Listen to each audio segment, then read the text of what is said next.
still doing Missions Fest. If this is the first video you've seen, the still doesn't really fit in there. I've done that before, but I can't help it. So we're talking with Christine Harrison, a young lady from Youth of the Mission. So all you millennials, we have a millennial here. So she's going to be sharing with you guys and, well, everybody who wants to hear, actually, because there you go. Let me ask you, first of all, Christine, you started to share with me that you got invited to go to a castle. Now, who wouldn't want to go to a castle? Now, of course, this probably isn't exactly what you expected, right? No. It sounded a lot like a better promise than what it turned out to be, and then it got better again, I'm going to guess. Yes. Okay, tell me your story. Well, I was a children's minister for 6 years Okay. after college, Okay. and it was a great job. I worked with some really amazing people during my time in children's ministry, Cool. but hit a point where children's ministry was my job, Okay. and my faith was not in a good place at all. Okay. My character was poor, and I was living a double life, Okay. honestly. So there was Weekend Christine, and then there was Children's Ministry Christine. Yeah. And I got caught and had to make some pretty difficult decisions. Right. So I left ministry Okay. and ended up going on a trip to Europe with a friend who really loved Jesus. Okay. Good friend to have, yes. And I was not in a place where I wanted to hear about Jesus at all. I was just like, okay, you can come with me because you're cool and you've been there and I won't die. Right. But we can't talk about Jesus. I was just like, all right. So we ended up in Sicily working on a farm for 2 weeks. Okay. That which sounds like fun. Oh, it was so much fun. Yeah. And she just kept playing worship music Oh, in the yeah. back. And man. I was so annoyed. I was like, can we listen to something else, please? But she wouldn't. She was just like, no, this is fine. It's great music. And yeah, so I like cold weather better than warm weather. Okay. Sicily is the warm weather. Right. So after about 2 weeks, I was like, can we go somewhere a little bit less hot? Right. And that's when she told me about the castle in Germany. Okay. So I knew it was about... So in a way, this is your idea. Yeah, it's true. Yeah, so we ended up hopping on a bus, drove to Germany, and got to the castle. I was really tired, kind of grumpy, and, well, not kind of, I was completely grumpy. Yeah, okay, yeah, bus rides they don't bring out the best. No. So we got there, walked in the door, and there's just all these happy Christians. Oh, man. These happy Christian kids, and I'm the most annoyed. And I was Right. just like, what is this? Yeah. So she starts telling me about YWAM, and she sort of told me. She'd been like, we're going to a YWAM base. I didn't really know what that was. I was like, whatever. Just people can leave me alone. Yeah. So we were there for about 10 days. Okay. And my heart started to soften. Okay. At that point, she'd been softening me up the 2 weeks in Sicily. Yeah. And yeah, so people started coming up to me and they were just like, we'll see you in the spring. Yeah. I was like, no, I have to go home to the States and get a big girl job. Like, Right. Yeah. I need a real job. I need money. I need income. Yeah, I can't drop everything and be a missionary. I'm in a horrible place. Yeah. And they were like, no, come back to the discipleship training school. Yeah. You can figure it out. And I was just like, no. So my parents have always been super supportive, and you know those annoying parents who know things? Oh, yeah. And you're like, can't you just be wrong once? Can't you please just be wrong? So on the plane ride home, I'm praying, and I'm like, Lord, if you want me to go back to Germany and do a DTS, Right. my parents will be supportive. Right. But if not, then no, I won't do it. Right. So I walk in the door, and the first thing my mom says is, so when are you going back to do your DTS? Like, she doesn't say hi. She doesn't hug me. She's just like, when are you going back? Wow. And I was just like, okay. I was so mad. But I fundraised for the money to do my DTS, and I went back.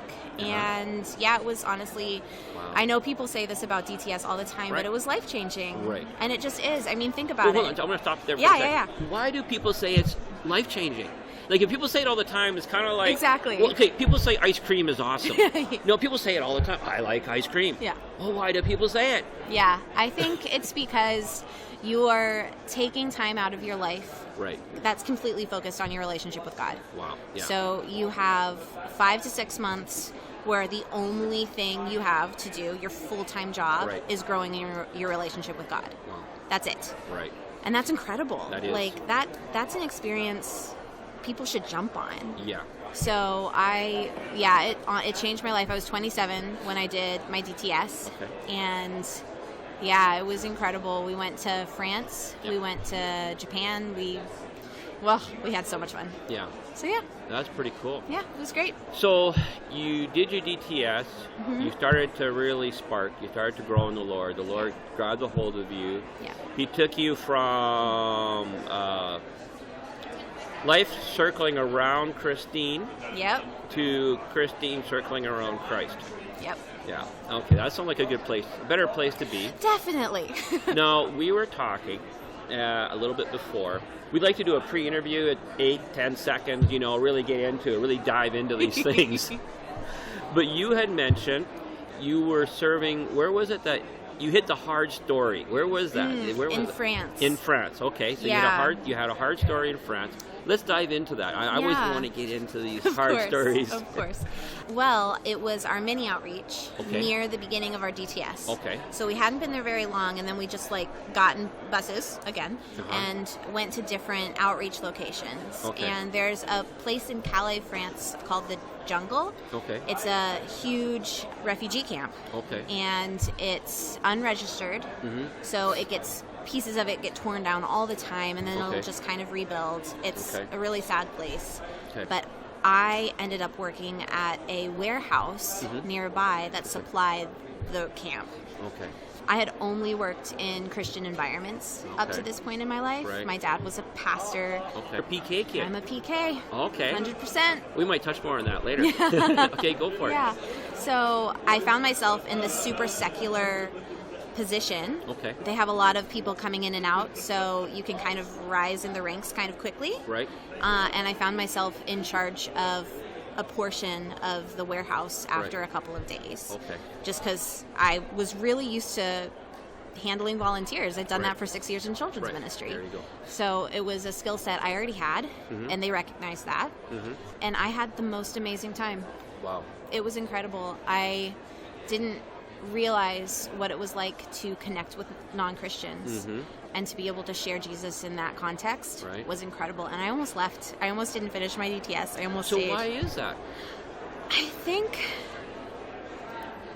I think it's because I found something that I was good at, Mhm. and I didn't feel like I had been good at something in totality Okay. in a really long time. Right. So it was very me focused at this point. Yes, I was Okay. sharing about Jesus. Yes, I was Right. sharing the gospel, but I'm so glad I stayed with my DTS. Right. I had incredibly wise leadership Mhm. who were just like, yeah, we're going to support you, but we're Okay. going to all pray together Mhm. and hear what the Lord says. Mhm. And we all felt like I should stay with the DTS. Right. So yeah. I'm going to dive in a little bit more. So you're saying, because what did that look like when you said you wanted to leave? Was it like you wanted to run away? Were you trying to escape? Was it you're just upset? What was it? No, I think I was excited. I think it was an opportunity, and I felt very comfortable in this place where I didn't think I could feel comfortable. Right. And I knew I was doing a good work. Right.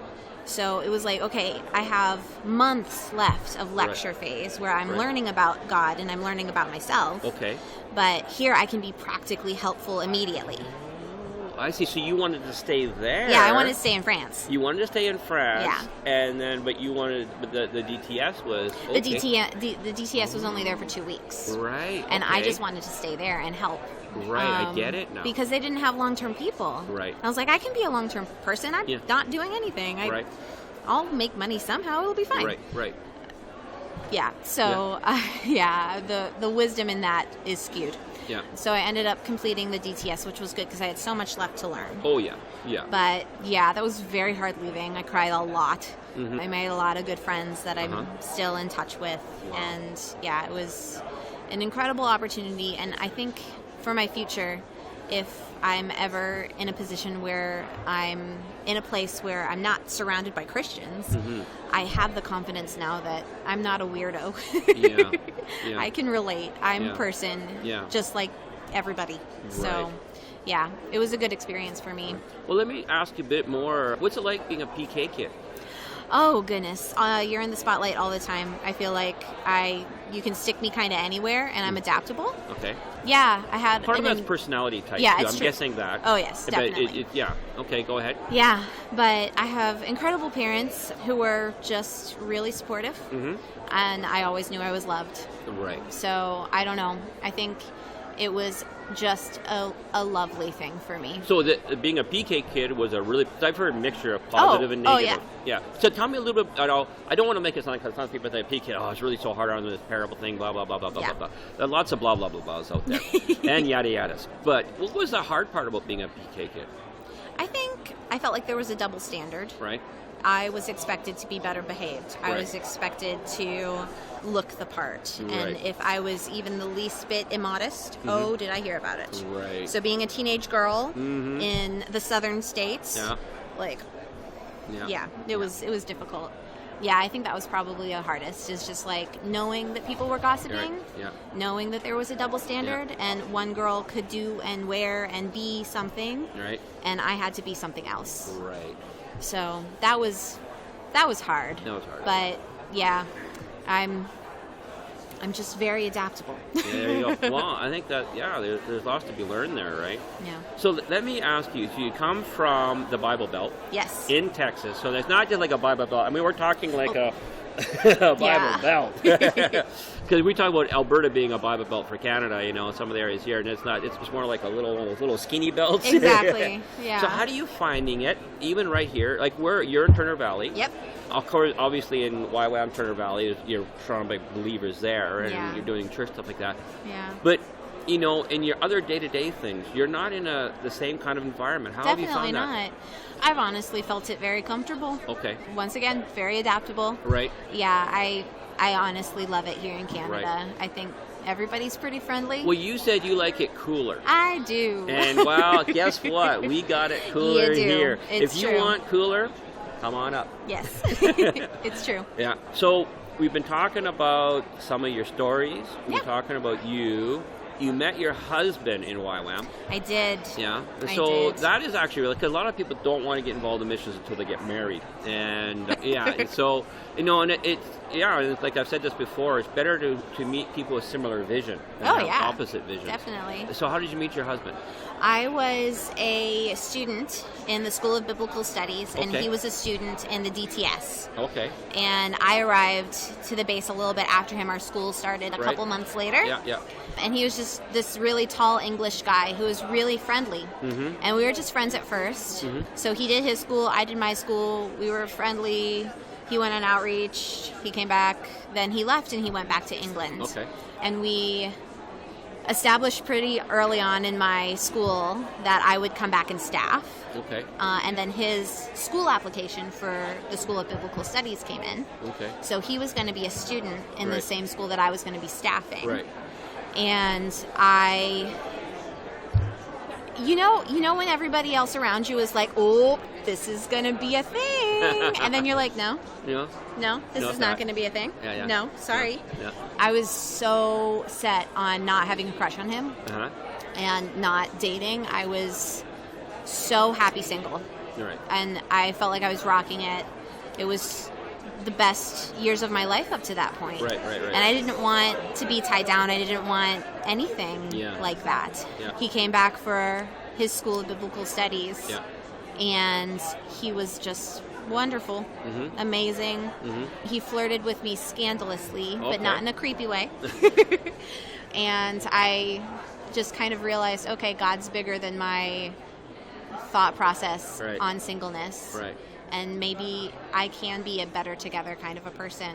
Wow. So with some, once again, wise counsel, we began to date, and been married a couple months now. Oh, cool. Yeah. Newlyweds. Newlyweds. Yeah, here, give me a knuckle bump on that one. Woo! Awesome. So now, I'm going to back up a little bit. You said wise counsel a few times. Oh, yeah. Let's talk about wise counsel. Definitely. All right. Tell me. Well, because you did it in France. Yes. We had a hard time. Now, this is kind of like, this is one of those things, too, because it's, your heart is telling you one thing. Oh, yeah. And your commitment is telling you another thing, where you need to be, all these kind of things. And so you got wise counsel. So share with that. I think surrounding yourself with people who are further along is incredibly important. Right. And then also surrounding yourself with people who are just starting their journey. Right. And then communicating about it. Yeah. And being open with where you're at Yeah. is one of the most important things I found in missions. Being open, being honest, being able to be like, hey, I need to make this rather large decision. Right. Maybe I shouldn't make it by myself. Yeah. So pulling in people who I know are wise, who I know love me and want what's best for me. Yeah. And are prayerful. I think that's super important. Yeah, that kind of helps. Somebody who can like remind me, like, hey, have you taken this to the Lord yet? Yeah. So yeah, just like that community aspect of YWAM is incredible. It's one of the things that I love most. Right. So always having someone easily accessible who can speak into your life has been something that's been very good for me. Right. Yeah. Okay. No, that's really cool. So you did the same thing for marriage. Yes. Yeah. Oh yeah. You know, and I gotta recommend. You know, I've talked to, well, probably I bet you every pastor who's done a number of marriages and they've done premarital counseling, and they've actually had people decide not to get married. Oh, and I definitely. think that is an amazing thing. You know. I can believe it. Yeah. Yeah, and so, you know, this counsel. And can you imagine going through a marriage and you realize, ooh, that was a mistake, and all the pains and suffering, where you could have had some good counsel. Yeah. And go from there, you know. It just saves a lot of... It's hard. It's not easy. Yeah. And so, no, that's good. Wise counsel. So let's talk a little about Turner Valley. Definitely. Now, you're in the School of Biblical Studies. Yay! Yeah, so you're like a theologian. Oh, gosh. I don't know. I have read the Bible many times. Okay, awesome. And that is a beautiful thing. It is. So, That is. yes. Yeah. Yes. So you're doing biblical studies. You're doing inductive Bible study method. Yeah. Tell us about inductive Bible study method. I love it because you're learning. You're asking the Bible questions. The Bible's alive, right? Right. The Bible is the inspired word of our God. Right. So when you're asking it questions, it's going to speak. The Holy Spirit is there. Right. So you look and you notice and you ask those questions. Right. Who is this person? Right. Where have they been in the context of this story? Right. What's the historical background of their situation? Right. Why might I be looking at the story and going, this is super weird, when in reality, if you remember where they are in real time and that they're real people, Right. you can gain so much. And then asking those questions, those hard why questions, Right. and then you're going to come out with personal application every time. Yeah. You know, I often get people thinking, well, I'm not really, when I was joking about being the whole theologian part, a lot of people kind of think when you say Bible study, it's like, you know, they're thinking, well, I've seen those commentaries, and you look at the bookshelf, you got these commentaries, and you got lexicon, and you got, Greek and Hebrew and Latin, all kind of things like that. And yet there's an aspect of that can be used. I'm not going to take away from that. Yes, definitely. But, the most personal thing, I don't think any of us, regardless of our study, can ignore an inductive Bible study. No. Even the word inductive, bringing it inside, right? So what have you gleaned from doing inductive Bible studies? I think personal study, like knowing that no matter where I am in the world, if I don't have those books, those commentaries, if I don't have a dictionary, I have the tools to be able to dig into the Bible and study it well on my own. Right. So just think about that, teaching people the inductive study in areas that you can't access that kind of stuff. Yeah. So going to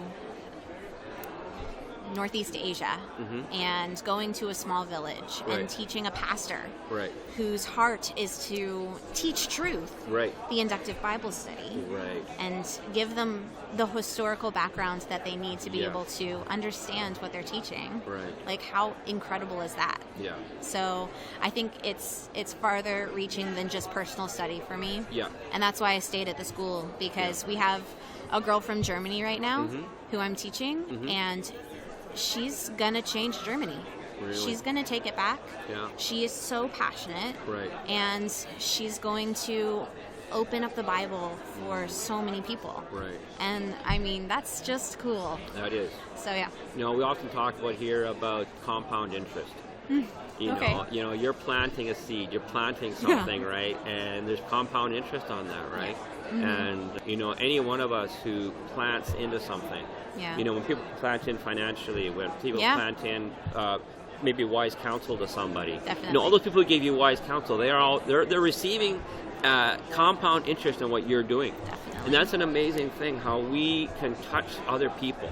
Yeah. You know, starting at any point. You know, earlier I mentioned millennials, and you know, one of the biggest things that we keep hearing is the desire for a life of meaning.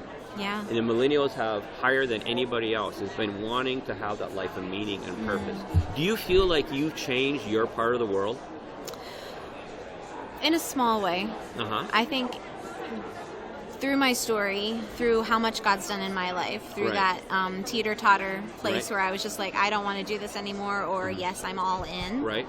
Yeah, I think that that's going to change people. Right. I think that as a good YWAMer would say, that will make waves. Well, it'll make waves. Yeah, no, that's good. So, let me just think here for a sec here. I don't know what else I should ask you. So we did the biblical stuff. Tell us about Turner Valley. Oh, definitely. Turner Valley. So one of my friends talks about YWAM bases like different kinds of soup. Yeah. Everything has their own flavor. Right. So she worked at a YWAM base in California, and she described it as gumbo. It was very diverse. There was lots of things going on. Every bite was a different flavor. Right. Turner Valley's chicken soup. Chicken soup, okay. It's always home. Okay. It always makes you feel comfortable. The leadership is strong and solid and trustworthy. So you can go and you can rest there. Wow. You can heal there. Wow. Or you can stay. Right. It's a base that promotes long-term service.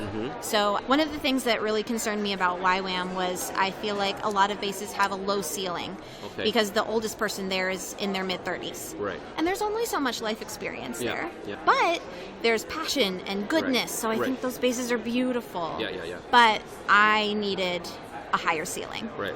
So coming to Turner Valley and seeing people of a different generation than me, people older and wiser, was huge. Right. So I think if you're wanting to go to a place that's small, where you can recognize all the faces, and you definitely know there's always someone to learn and grow from, YWAM Turner Valley is the place for you.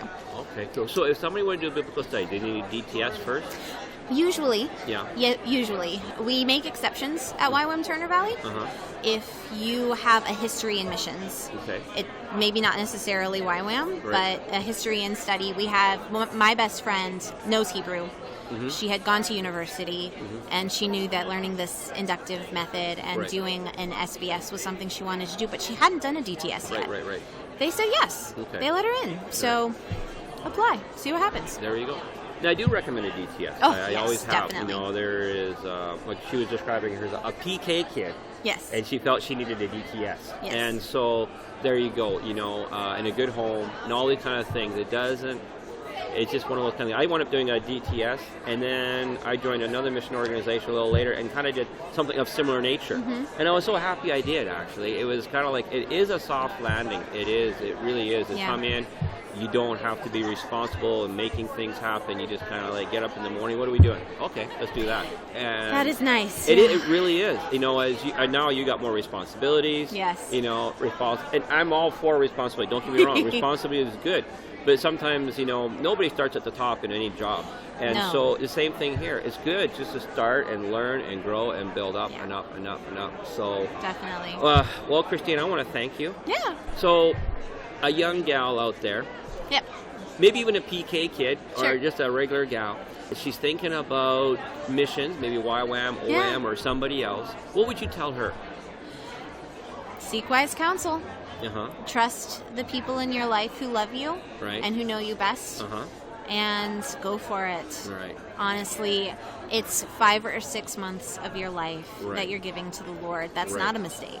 Yeah. You're not going to look back and be like, oh, I wish I had started college early. You're going to look back and say, I'm so glad I had this foundational experience before I started college. Yeah.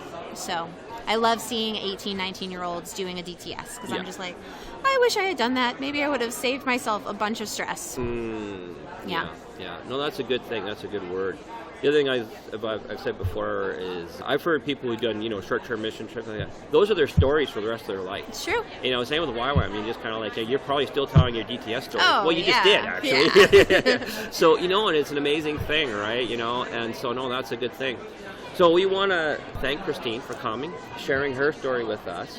You can find out more about Turner Valley. We'll have that on our YouTube channel as well as in our webpage, and you can contact them. Maybe even get a chance to talk to Christine herself. Yeah. And you can check into things and see what happens. Go from there. Yeah. So we just want to thank you. Hopefully this has been encouraging to you guys. And we will see you next time. Blessings to one and all. God bless. Bye-bye.